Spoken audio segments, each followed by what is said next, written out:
Hello. I guess my camera is working.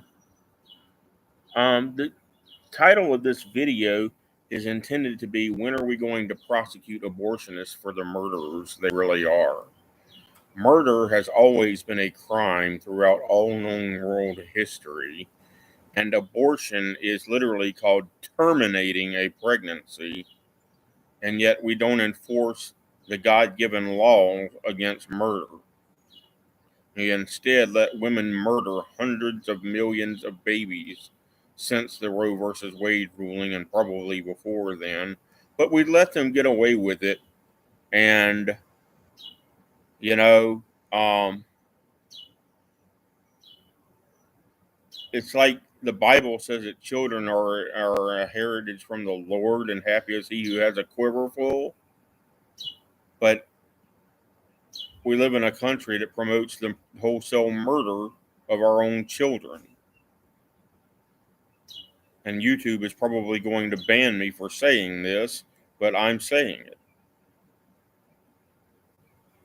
We ought to prosecute Joe Biden and Kamala Harris because they've done more to promote abortion, the wholesale murder of infants, than anyone else in history. They should be removed from office.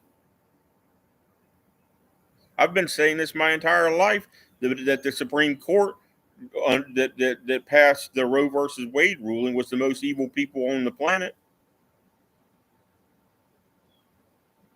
Just a couple years before the Roe versus Wade ruling, we executed all the German officers for infanticide in Germany because that's the number one thing they eventually convicted them on was infanticide, murdering their own babies. But then this country turned around and legalized it just a few years later. Murder, legalized murder. The Democrats are the biggest baby murdering group in the history of the world. Do you realize Adolf Hitler and the German Nazis were responsible for about 50 million deaths in World War II? And in the United States, the Democrats are responsible for over 120 million deaths of unborn children by deliberately murdering them. We're more than twice as evil as the Nazis, the Democrats.